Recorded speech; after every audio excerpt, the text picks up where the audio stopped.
அனைத்து நல்லுள்ளங்களுக்கும் வணக்கம். நான் உங்கள் ரவிக்குமார். தொடர்ந்து நம்ம உலகத்தினுடைய தகவல்களை அடுத்தடுத்த அப்டேட்டு பல அதிர்ச்சி தகவல்களையும் பார்த்துட்ருக்கோம்.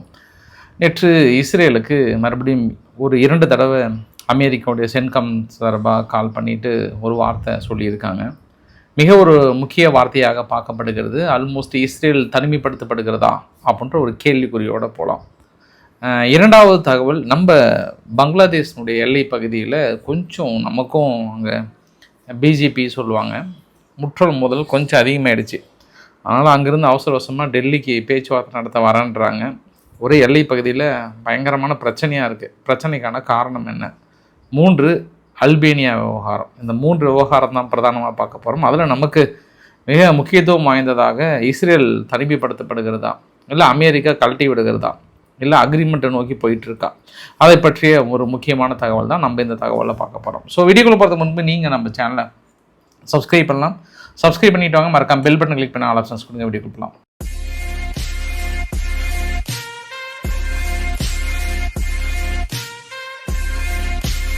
நான் இஸ்ரேல் விவகாரம் பார்க்க போகிறதுக்கு முன்பு ஃபஸ்ட்டு நம்மளுக்கும் பங்களாதேஷ் எல்லை பகுதியில் இருக்கக்கூடிய பிரச்சனை என்னன்றதை பார்த்துட்றேன்.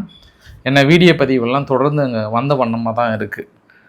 வெஸ்ட் பெங்காலில் குறிப்பாக சுவேந்த அதிகாரி முதலமைச்சராக பொறுப்பேற்றுக்கிறதுக்கு அப்புறம் என்ன பண்ணிட்டாங்கன்னா, இந்த இல்லீகல் பங்களாதேஷில் இல்லீகலாக உள்ளே வந்தாங்க இல்லையா, அவங்கள போயிட்டு எல்லை பகுதியில் மொத்தமாக கிளம்புங்க உங்கள் நாட்டுக்கு அப்படின்னு சொல்லிட்டு அனுப்பி வைக்கிறாங்க. இது ஃபஸ்ட்டு ஒரு 2-3 நாள் என்னாச்சுன்னா, மக்கள் கூட்டமாக எல்லாம் ஆயிரக்கணக்கில் போனவங்கலாம் போயிட்டாங்க. அடுத்து ஒரு 5 நாள் ஒரு 6 நாள் முடிஞ்சதுக்கப்புறம் என்னாச்சுன்னா, அங்கே பிஜேபி உடைய ஃபோர்ஸ் அந்த எல்லை பகுதியில் அந்த பக்கம் இருக்காங்கல்ல, அவங்க ஏற்றுக்க மாட்டேங்கிறாங்க. இல்லை இவங்க பங்களாதேஷ் இல்லை அப்படின்னு எங்கள் நாட்டுக்குள்ளே வராதிங்கன்னு அவங்க தடுக்கிறாங்க. நம்ம என்ன பண்ணுறோம், கிடையாது இவங்களுக்குன்னு டாக்குமெண்ட் எதுவும் கிடையாது, இவங்களாம் ஃபேக்காக வச்சுருக்காங்க, இவங்களாம் உங்கள் நாட்டு பிரஜைகள் தான்பா அப்படின்னா அவங்க என்ன பண்ணுறாங்க, அந்த டாக்குமெண்ட்டை வாங்கி கிழிச்சு போட்டு இப்போ எதுவுமே இல்லை, இவங்க யாருன்னு எனக்கு எந்த நாடுன்னு தெரியாது, தேவையில்லாமல் ரோகிங்காமெல்லாம் கொண்டு எங்கள் நாட்டுக்குள்ளே விட்டிங்கன்னா எங்கள் நாட்டில் பிரச்சனை வந்துடாதா, அதனால நான் உள்ளே விட மாட்டேன் அப்படின்றாங்க. இவங்க நீங்கள் போய் தான் ஆகணும் எல்லை பகுதியில் போயிட்டு உட்கார வைக்கிறாங்க. அது ஒரு சில குடும்பங்கள்லாம் என்ன பண்ணுறாங்க, இவங்க போயிட்டு எல்லை பகுதியில் நீங்கள் அந்த பக்கம் போயிடுக்குன்னே அனுப்பி வைக்கிறாங்க. அப்படி அனுப்பி வைக்கும்போது அவங்க முடியாதுன்றாங்க. அதனால் எல்லை பகுதியில் பிரச்சனையாகவே இருக்குது. இவங்க பிடிச்சி அங்கே தள்ளுறது, அவங்க இந்த பக்கம் தள்ளுறது. அது இல்லாமல் நேற்று அங்கே வெஸ்ட் பெங்காலினுடைய சீஃப் மினிஸ்டர் சுவேந்த அதிகாரி என்ன சொன்னார்னா, 4800 பேர் இல்லீகலாக நேற்று ஒரு நாள் மட்டுமே அனுப்ப திட்டம் போட்டிருக்கிறோன்றாங்க. அது இல்லாமல் 836 இன்னும் அடுத்த இதில் ரெடி கண்டிஷனில் இருக்காங்கன்றாங்க. அது இல்லாமல் இப்போ வருகின்ற ஆகஸ்ட் மாதம் ஃபுல்லாக டாக்குமெண்ட் வெரிஃபை பண்ண போகிறோம், எல்லாத்தையும் நாங்கள் இங்கேருந்து எல்லை பகுதியில் துரத்த போகிறோன்றாங்க. அவங்க பங்களாதேஷ் என்ன கேட்குறாங்கன்னா, எங்களுக்கு லீகலாக ப்ராப்பராக டாக்குமெண்டேஷனோடு அனுப்புங்க, இது மாதிரி மொத்தமாக எல்லை பகுதியில் அனுப்பிடுறது பிரச்சனையை உருவாகுதுன்றாங்க. பிரச்சனையே நீங்கள் தான் இந்த பக்கம் அனுப்புனீங்கன்னு இந்த பக்கம் பிஎஸ்எஃப் பயங்கர ஒரு டென்ஷனில் இருக்கிறாங்க. அதனால் இந்த எல்லை பகுதியில் இருக்கக்கூடிய அந்த டென்ஷன் நாளைக்கு நாள் அதிகமானோடனே அவங்க பங்களாதேஷ் என்ன பண்ணுறாங்க, ஏதோ போருக்கு தயாராகிற மாதிரி ஒரு மாதிரி ட்ரென்ச்சஸ்னால் அந்த குழியெல்லாம் தோண்டி இந்த சந்துலேருந்து சுடுவாங்கல்ல, அந்த மாதிரி குழி தோண்ட ஆரம்பிச்சிட்டாங்க, ஏதோ எல்லை பகுதியிலேருந்து சுடுற மாதிரி. அது நேற்று இரவு என்ன பண்ணிட்டாங்க, மேலே ஃபுல்லாக அந்த பட்டாசெல்லாம் வெடிப்பாங்கல்ல, ஒரு வார்னிங் மாதிரி வெடிக்கவும் ஆரம்பிச்சிட்டாங்க. ஏன்னா பகல் டைமில் தாண்டி இரவு பகுதியில் அதிகமான பேர் அனுப்பி விடுறாங்க அந்த பக்கம் அப்படின்றதுனால வெடிக்க ஆரம்பிச்சிட்டாங்க. ஒரு காலத்தில் நீங்கள் கண்டுக்காமல் இருந்தது தான் இன்றைக்கி அவங்க திருப்பி அனுப்பப்படுறாங்க அப்படின்ற ஒரு கூடுதல் தகவல். ஸோ மம்தா பானர்ஜி அவர்கள் இருக்கும்போது அவங்களுக்கு சிவப்பு கம்பளம் விரித்து வரவேற்கப்பட்டது. இன்றைக்கி அவங்களெல்லாம் துரத்தின உடனே அவங்களுக்கு கொஞ்சம் நிறைய கோபம் வந்துருச்சு. அதனால் இன்றைக்கி அவசரமாக முக்கியமான ஒரு 4 பேர் பிஜேபி சார்பாக இங்கே டெல்லிக்கு வராங்க. டெல்லிக்கு எனக்கு எல்லை பிரச்சனை கொஞ்சம் சுமூகமாக முடிச்சு கொடுங்க, கொஞ்சம் நம்ம சூதானமாக நடந்துக்கலாம் அப்படின்னு சொல்கிறாங்க.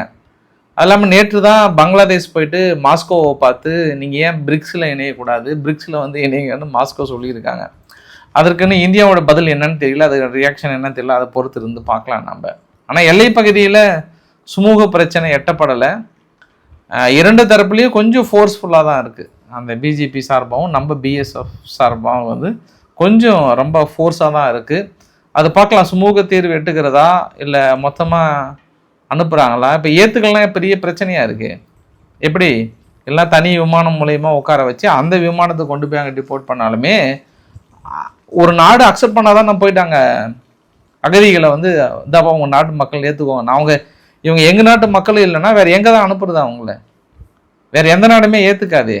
அது பெரிய இஷ்யூவாக இருக்குது. பட் நாங்கள் நாடு கடத்தியே தீர்வுன்றதில் குறியாக இருக்கிறாங்க. அதனால் அது பிரச்சனை போயிட்டே தான் இருக்குது. இந்தியா பங்களாதேஷ் எல்லை பகுதியில், குறிப்பாக வெஸ்ட் பெங்கால் எல்லை பகுதியில் ஒரு பக்கம் ட்ரென்ச்சஸ் போட்டுட்டே இருந்தாலுமே இன்னொரு சைடு பிரச்சனை போயிட்டு தாங்க இருக்குது. சரி, இதை நம்ம முதல்ல சொல்லிட்டு ஆரம்பிக்கணுன்றனால தான் ஃபஸ்ட்டு பேசினேன் நான். இப்போ நேற்று ஃபஸ்ட்டு வந்து ட்ரம்ப் அவர்கள் நடுவில் துண்டை போட்டு நிப்பாட்டுங்கன்னு சொன்ன உடனே 2 தரப்புலையும் நிப்பாட்டிட்டாங்க.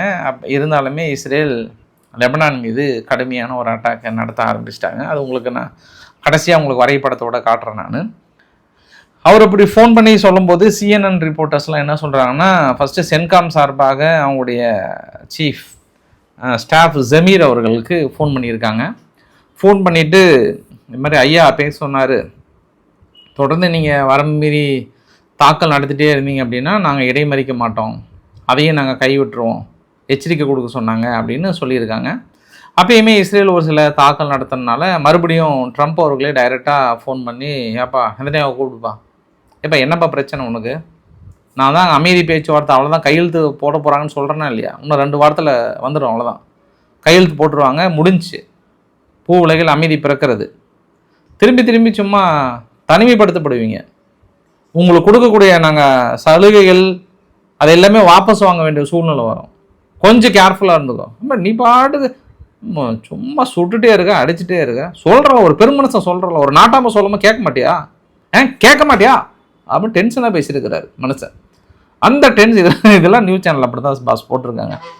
அவர் அந்த டென்ஷனை கேட்டு இவரும் டென்ஷனாக போன வைக்க, அவரும் டென்ஷனாக போன வைக்க, உடனே வெள்ளை மாளிகையிலேருந்து கூப்பிட்டு சொல்லிட்டாங்க, வா சும்மா சும்மா ஆட்ட ஆடிட்டு இருக்காதிங்க, முடிச்சு விட்டு போயிடுவோம், அவ்வளோதான், நாங்கள் கிளம்பிட்டே இருப்போம், அவ்வளோதான், போனால் போகணும்னு பார்த்தா ரொம்ப ஆடுறீங்கன்ற மாதிரி கொஞ்சம் டென்ஷனாக பேசுகிறாங்களாம்.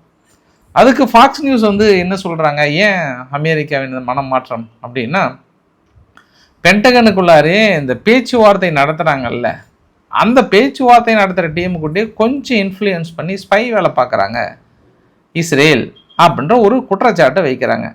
ஜேடி வேன்ஸ் அவர்கள்கிட்ட கேட்கும்போது இது இன்ட்ரெஸ்டிங்காக இருக்குது, இது உண்மையாகவும் இருக்கலாம், பொய்யாகவும் இருக்கலாம், ஆனால் இதில் எனக்கு நம்பிக்கையில் விசாரணை போயிட்டுருக்குன்ற மாதிரி அவர் சொல்ல.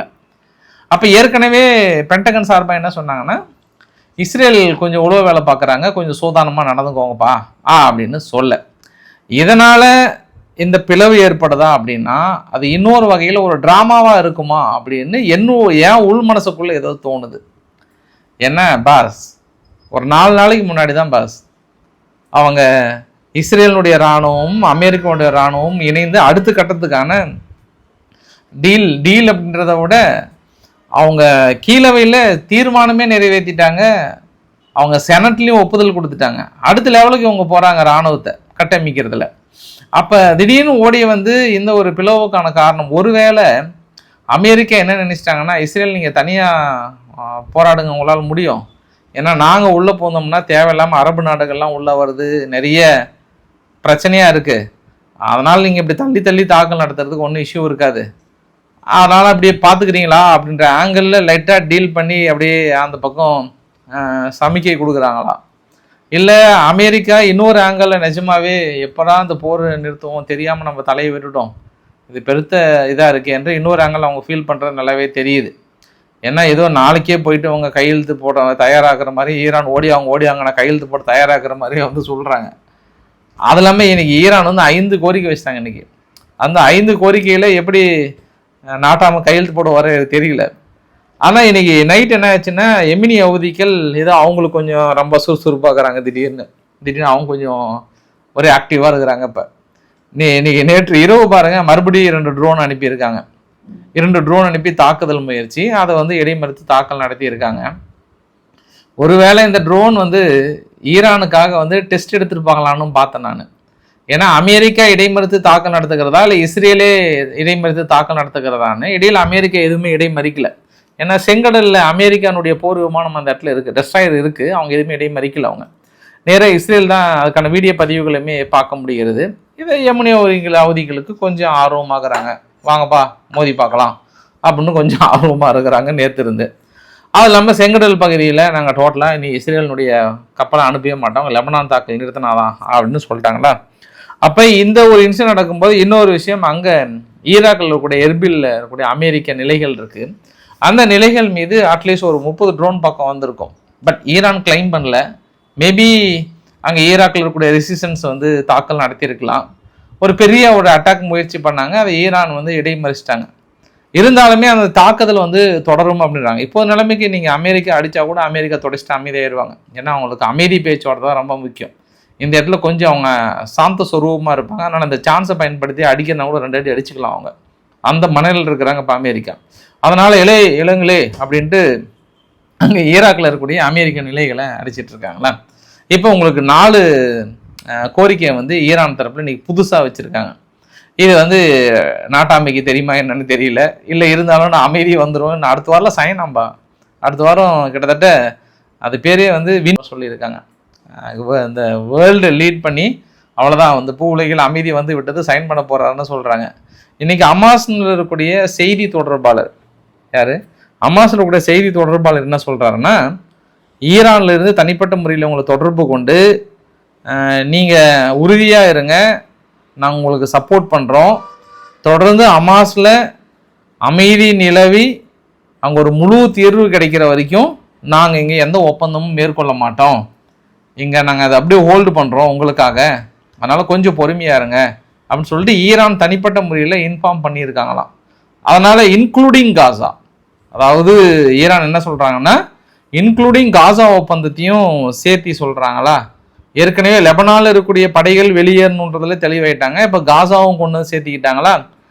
3வது ஈரானுடைய சுப்ரீம் லீடர் அட்வைசர், அவரும் இந்த ஒரு பேச்சுவார்த்தைக்கு ஒரு முக்கிய தலைவராக இருக்கிறாரு. அவர் என்ன சொல்கிறாருன்னா, நாங்கள் எங்களுடைய எல்லை பகுதியை கொஞ்சம் விஸ்தாரிக்கலான் இருக்கோம். எப்படின்னா ஸ்டேட் ஆஃப் ஹார்முஸ், ஓமன், அப்புறம் அந்த பேபிள் மேண்டப் இந்த பக்கமும் ஹவுதிகள் துணையோடு செங்கடலையும் எங்கள் கண்ட்ரோலுக்குள்ளே கொண்டு வரலாமான்ற திட்டத்தில் இருக்கும். இது 2மே கண்ட்ரோலுக்குள்ளே கொண்டு வந்தால் தான் ஒரு பறந்து விரிந்த சாம்ராஜ்யம் முழுமையாக எங்கள் கண்ட்ரோலுக்குள்ளே வந்துடும். அதுவும் குறிப்பாக எங்கள் பகுதியெல்லாம் இருக்குல்ல, அங்கெல்லாம் வந்து தேர்ட் கண்ட்ரிலாம் அலோடே கிடையாது. நாங்கள் பார்த்து தலையாட்டினா மட்டும் தான் போகணும், மற்ற நாடெலாம் அலோடே கிடையாது. அதில் நாங்கள் தெளிவாக இருக்கோம். அதெல்லாம் நீங்கள் எத்தனை பேச்சுவார்த்தை நடத்தினாலும் அதெல்லாம் வாய்ப்பே கிடையாது. நாங்கள் ஓமன் இந்த 2 நாடுகளை தவிர வேறு யாருக்குமே பக்கம் நெருங்க கூட அருகதையே கிடையாது அப்படின்னு சொல்லிட்டாரா. அடுத்து இன்னொரு விஷயம் என்ன சொல்கிறாருன்னா, அவங்க ஈரானுடைய அந்த கேலிபேஃப் அவர்களுடைய டீம், பேச்சுவார்த்தை நடத்திய டீம் வந்து நேற்று அவங்களுடைய ஸ்டேட் மீடியாவில் சொல்லும்போது, எங்களை 24 பில்லியன் ஃபண்டு ஃபஸ்ட்டு ரிலீஸ் பண்ணிவிட்டு அதுக்கப்புறம் பேச்சுவார்த்தைக்கு வரட்டும் அப்படின்ற மாதிரி வந்து சொல்கிறாங்க. அப்போ ஈரானுடைய குடோஸ் போர்ஸ் வந்து strait of Hormuz to Bab el Mandeb இந்த பக்கம் செங்கடல் வரைக்குமே தனது கட்டுப்பாட்டுக்குள்ளே கொண்டு வரணுன்றலாம் முடிவில் இருக்கிறாங்க. அதனால தான் ஒரு வேளை ஏமன் ஓடி வந்து கொஞ்சம் 2-3 நாளாக அடிக்கிறாங்க.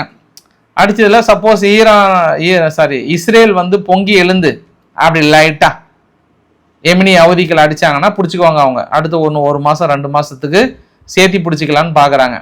அதுக்கு தான் ஈரான் வந்து கோட்டசாமி உலக்கி கொஞ்சம் அமைதியாரு, அவங்க கொஞ்சம் தூண்டி வர்ற மாதிரி தான் இருப்பாங்க, நீ வெறி கொண்டு போய் அவதிகளை இந்த டைமில் அடிச்சிடாத, பெரிய பிரச்சனையாயிடும், ஏதோ அந்த பக்கம் தான் அந்த கப்பல் போயிட்டு இருக்கு.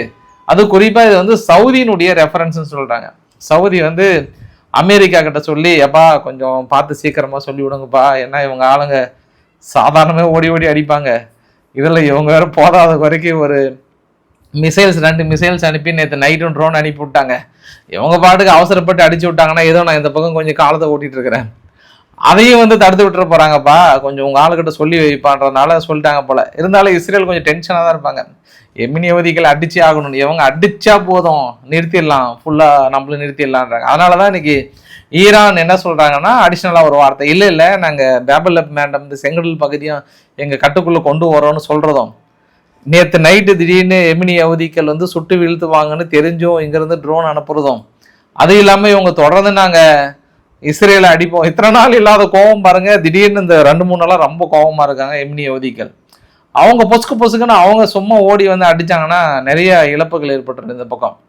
இவங்க இதை எதிர்பார்க்குறாங்க, வாப்பா அடிப்பா, இதையும் நாங்கள் க்ளோஸ் பண்ணிக்கிறோம், அப்போ தான் தீர்வு சீக்கிரம் வரும்னு நினைக்கிறாங்கன்னு தெரியல. அதனால தான் ஒரு சொல்யூஷன் கிடைக்குமான்றது பார்க்குறாங்க. பார்க்கலாம் யார் வழியில் யார் மாட்ட போகிறாங்கன்றது தெரியல. ஆனால் இஸ்ரேல் இருக்கிற கோபத்தில் வந்து அமெரிக்கா வரலனாலும் பரவாயில்ல, தனியாக போகிற மனநிலையில் தான் இருக்காங்கிற மாதிரி தான் அவங்களோட ஸ்டேட்மெண்ட் எல்லாமே பார்த்தாவே தெரியுது. அது இல்லாமல் எலெக்ஷன் வேறு நெருங்குது.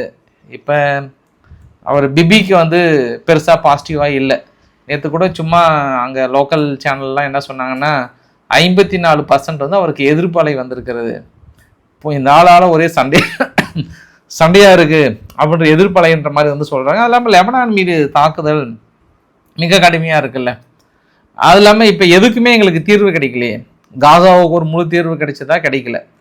தீர்வு கிடைக்கிற நேரத்தில் அமெரிக்கா பேச்சு வந்து ஓடி வந்து நிப்பாட்டு நிறுத்தி அதுக்கு ஒரு சொல்யூஷன் கொடுக்காம போயிட்டாங்களா? இந்த எல்லை பகுதியில் ஹெஸ்புல்லா விவகாரத்துலேயே அமெரிக்கா ஓடி வந்து எதை தீர்த்து வைக்கிறன்ற பேரில் அதுக்கும் சொல்யூஷன் கிடைக்கலையா? இப்போ ஈரான் விவகாரத்தில் ஏதோ இத்தனை நாள் அதை நாங்கள் அப்படியே பிரித்து மேய்ஞ்சிடுவோம், அவ்வளோதான், அவங்ககிட்ட ஒன்றுமே இருக்காது, ஃபுல் சரண்டர், ரிஜிம் சேஞ்ச் அப்படின்லாம் சொன்ன அமெரிக்கா இன்னைக்கு ஓடி வந்து ஐயா கையெழுத்து போடுங்கன்ற நிலைமைக்கு வந்துட்டாங்க. அதனால் அங்கே இருக்கக்கூடிய மக்களே பெருசாக எதுவுமே சாதிக்கல. அமெரிக்காவின் துணையோடு நம்ம எல்லா இடத்துலையும் 7.5 கூட்டு வந்து விட்டுருக்குறோம். எந்த இடத்துலையுமே நமக்கு தீர்வு கிடைக்கல. அதனால் பிபி அவர்கள் மீது இருக்கக்கூடிய அந்த பாசிட்டிவ் வந்து நெகட்டிவாக மாறிடுச்சுன்ற மாதிரி சொல்கிறாங்க. உங்களுக்கு நான் 2 வரைபடங்களை நான் காட்ட விரும்புகிறேன். நான் முதல் வரைபடம் பார்த்தீங்க அப்படின்னா, நேற்று மட்டுமே இஸ்ரேல் லெபனான் மீது நடத்தப்பட்ட தாக்குதல், இந்த மஞ்சள் கலர் தாக்குதல் எல்லாமே வந்து படைகள் முன்னேற விடாமல் ஹெஸ்புல்லா நடத்திய தாக்குதல். ஹெஸ்புல்லா கிளைம் பண்ணது 16 இடத்துல நாங்கள் அட்டாக் பண்ணியிருக்கிறோன்றாங்க.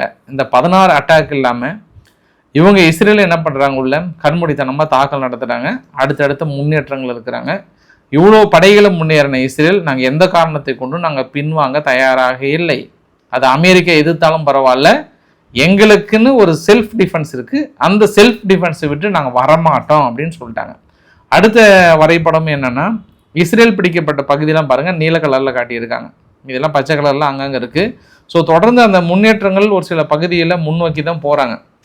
இந்த முன்னோக்கி போகிறதுனால இன்னைக்கு அங்கே லெபனானில் இருக்கக்கூடிய அம்பாசிடர், இஸ்ரேலுடைய அம்பாசிடர் என்ன சொல்லிட்டாருன்னா, இந்த பேச்சுவார்த்தைக்கு முழுக்க அமெரிக்கா இங்கே மட்டும்தான் இருக்கணும், ஈரான் உள்ளே வந்தது அப்படின்னா அதுக்கான வேல்யூ இல்லை, லெபனான் தனது தன்மையை இழக்கிறது அப்படின்ற ஒரு வார்னிங்குமே வந்து கொடுத்துருக்காங்க.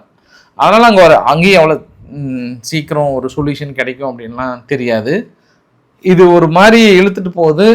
இப்போ வந்து இஸ்ரேல் தனியாக போகிறாங்களா அதில் அமெரிக்கா வந்து நான் வெற்றின்னு ஒதுங்கிட்டு போகிறாங்களான்றதான் பார்க்க வேண்டிய ஒரு தருணமாக இருக்கிறது. அப்படி ஒதுங்கிட்டு போயிட்டாங்கன்னா இது ஈரானுக்கு மிகப்பெரிய ஒரு பாசிட்டிவாக அமைஞ்சிடும்.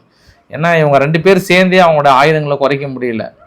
அப்போ பறந்து விரிந்து அட்டாக் பண்ணியிருக்காங்க ஈரான் வந்து. அமெரிக்காவுடைய நிலைகள், அங்கே அரபு நாடு இருக்கக்கூடிய நிலைகள் ஒட்டுமொத்தமாக அடித்தாங்க. அவ்வளோ ஆயுதங்களும் ஒரே இடத்துல இஸ்ரேல் நோக்கி வரும்போது அது இஸ்ரேலால் சமாளிக்க முடியுமா? அந்த அளவுக்கான வான்தடுப்பு சாதனங்கள் இருக்கிறதா? அதெல்லாம் இருக்குல்ல. நேற்றே பாருங்கள், நேற்று டைரக்ட் ஹிட் அடிச்சிருக்காங்க, ஒரு ஏர்பேஸ் வந்து ஹிட் அடிச்சிருக்காங்க. அதாவது முன்னே என்ன பண்ணிட்டாங்கன்னா அந்த டைமிங்கை வந்து ஷார்ட் பண்ணியிருக்காங்கன்றாங்க. இப்படி போய் அட்டாக் பண்ணதில்ல, இவங்க டக்குன்னு கிரவுண்ட் ஸ்பீடாக போய் ரீச் பண்ணியிருக்காங்கன்ற மாதிரி வந்து நேற்று அங்கே இருந்த ரிப்போர்ட்லாம் வருது. அதனால் பார்க்கலாம், நிலைமை வந்து சற்று அமெரிக்கா ஒதுங்கினதுனால இப்போதைக்கு ஈரானுக்கு பெரிய சாதகமாக இருக்கிறது. கிட்டத்தட்ட அமெரிக்கா முழுமையாக ஒதுங்கிறதுக்கான திட்டத்தில் ஏதோ ஒரு பிளானில் இருக்காங்க. அது என்ன பிளான் அப்படின்றத நம்ம பொறுத்திருந்து கவனிக்கலாம். அடுத்து இந்த H1B விசா, குறிப்பாக இந்தியர்களை குறிவைத்து அடுத்து H1B விசா வந்து ரெனியூவல் பண்ணுறவங்களுக்கு 96 லட்ச ரூபாய் கட்டணம் போட்டு எல்லாத்துக்கும் ஒரு இடி இறக்கினார்ல, அந்த இடிக்கு வந்து அவங்களுக்கு நீதிமன்றம் அவர் தலையில் ஒரு இடி இறக்கிட்டாங்க. இது மாதிரி எந்த ஒப்புதலுமே இல்லாமல் நீ பாட்டுக்கு மொத்தமாலாம் அடிச்சு விட முடியாது, 96 லட்சம்லாம் வந்து எப்படி பாசிபிள் இருக்குது? அதனால் H1B விசாவுக்கான அந்த கட்டணத்தை வந்து முழுமையாக ரத்து பண்ணிட்டு போயிட்டாங்க. அடுத்து அமெரிக்காவுக்கு இன்னொரு இடி என்ன அப்படின்னா, அல்பேனியா, அந்த மத்திய தரைக்கடல் பக்கத்தில் ஒட்டி இருக்கு இல்லையா, அங்கே அந்த அல்பேனியாவில் ஏற்கனவே ஜெரால்டு குஷ்னரும் அவங்க சன்னும், அதாவது ட்ரம்ப்போட மகள் இவாங்கா ட்ரம்ப் இருக்காங்க இல்லையா, அவங்க 2 பேரும் இணைந்து ஒரு பெரிய லக்ஸுரி ஹோட்டல் கட்டுறதுக்கு ஒரு 1400 ஏக்கர் வாங்கினாங்க இல்லையா. அது நேற்று அனௌன்ஸ் பண்ணிட்டாங்க. இல்லைங்க நாங்கள் பேக் வாங்குறோன்னு சொன்னால் கூட அந்த அல்பேனியாவுடைய பிரைம் மினிஸ்டர் என்ன சொல்கிறாருன்னா, ஒரு நாடு வளர்ச்சி பெறணும்னா அது தடுக்கிறதுக்கு ஏகப்பட்ட நாடுகள் உள்ள நுழைஞ்சு தடுக்கிறாங்கன்னு ஈரான் மீது சொன்னாங்க. ஆனால் இன்றைக்கி பாருங்கள், ஐரோப்பா சொல்லிட்டாங்க, ஐரோப்பாவோட உரசல்லாம் வேண்டாம் இல்லையான்னு என்னன்றாங்கன்னா, இங்கே பாரு அல்பேனியா, நீங்கள் எங்கள் கூட இணையன்னு அப்ளிகேஷன் போட்டிங்களா இல்லை, 10 வருஷத்துக்கு முன்னாடி போட்டிங்களா இல்லையா, அந்த அப்ளிகேஷன் இப்போ நாங்கள் பரிசீலனை பண்ணிட்டுக்கிறோம். எங்களுக்கு வந்து ஒரு நாடு இணையணும் அப்படின்னா அந்த நாடு வந்து என்விரான்மெண்டல் ரூல்ஸை ஃபாலோ பண்ணணும். என்வரான்மெண்ட் ரூல்ஸை ஃபாலோ பண்ணணும்னா நீங்கள் பாட்டுக்கு அங்கே இருக்கக்கூடிய இயற்கை வளங்களை பாதிக்கிற அளவுக்கு நீங்கள் எப்படி லக்ஸுரி ஹோட்டல் வந்து நீங்கள் கொடுக்கலாம்? எங்கள் கூட இணையணுமா இணையக்கூடாதா? நிறுத்து, நிப்பாட்டு, எல்லாத்தையும் நிப்பாட்டு, வா என் கூட அப்ளிகேஷன் ரிவ்யூ பண்ணிருக்கிறோம் வா அப்படின்னு ஐரோப்பா எதிர்ப்பு தெரிவிக்கிறாங்க. அதுவும் குறிப்பாக அமெரிக்காவும் உடைக்கவே கூடாது அப்படின்னு இருக்காங்க. இன்றைக்கி ஒரு கட்டத்துக்கு மேலே அவங்க ப்ராஜெக்டே இல்லை அப்படின்னா கூட மக்கள் என்ன பண்ணிட்டாங்க, அவங்க ப்ராஜெக்ட் சைட்டுக்குள்ளேயே உள்ளே போயிட்டாங்க. இன்றைக்கி உள்ளே போயிட்டு எல்லாம் அடித்து நொறுக்க ஆரம்பிச்சிட்டாங்க. எல்லாமே கிளம்புறீங்களா இல்லையா? சும்மா இவங்க என்ன நினைச்சிட்டாங்க, மக்கள் வந்து பேருக்கு முட்டை இல்லைன்னு சொல்லிட்டு இன்னும் ஒரு வாரம் போராட்டம் ஓஞ்சதுக்கப்புறம் ஸ்டார்ட் பண்ணலாம்னு நினைக்கிறாங்க. இப்போ அதனால் என்ன நினைக்கிறாங்கன்னா, அந்த ஒரு ஹோட்டல் 1400 ஏக்கரா விற்றதில் எங்கள் பிரைம் மினிஸ்டர் வந்து லஞ்சம் வாங்கியிருக்கிறார் ஐயா. இந்த லஞ்சம் வாங்கினால தான் இந்த அளவுக்கு இருக்குது. அவர் பதவி விலகட்டுங்க ஐயான்னு இப்படி போயிடுச்சு. இப்போ போராட்டம் பதவி விலகிறாரா இல்லையான்றாங்க. இப்போ ஐரோப்பாவும் ப்ரெஷர் கொடுக்குறாங்க இந்த பக்கம், நீ யாருனாலும் உள்ளே சேர்த்து இங்கே அமெரிக்கா, அதுவும் குறிப்பாக ட்ரம்ப்போட போனாலாம் உள்ளே ஓட்டுறாத புரிதா, அப்ளிகேஷன்லாம் உனக்கு ரிவீல் பண்ணுறேன், உக்ரைன் கூட எங்களுக்கு அப்புறம் தான், நீ தான் எனக்கு, சரியா விட்டுறாத வா என் கூட வாங்கி. இவங்க ஐரோப்பா வேற ஒசுபேத்திட்டு இருக்காங்க. அதனால என்ன நடக்க போகுதுன்னு தெரியல. தொடர்ந்து பல எதிர்ப்புகளை சந்தித்து கொண்டிருக்கிறார்கள். ஜெரால்டு குஷ்னர் மூலியமாக இஸ்ரேல் அந்த இடத்துல ஒரு ஸ்பை வேலை பார்க்கலான்னு முயற்சி பண்ணாங்க, முறியடிச்சிட்டோன்ற மாதிரி வந்து சொல்றாங்க. சரி பார்க்கலாம். இன்றைக்கு ஓரளவுக்கான தகவல். நான் குறிப்பாக நிறைய விஷயம் பேச நினைச்சேன். ரஷ்யா உக்ரைன் தகவலை நான் ரவிக்குமார் ஆர்கே சேனலில் பேசிடுறேன். ஸோ பிடிச்சிருந்தா லைக் பண்ணுங்க, ஃப்ரெண்ட்ஸ்க்கு ஷேர் பண்ணுங்க, சப்ஸ்கிரைப் பண்ணுங்க. ரவிக்குமார் சோமு சேனல். நன்றி, வணக்கம்.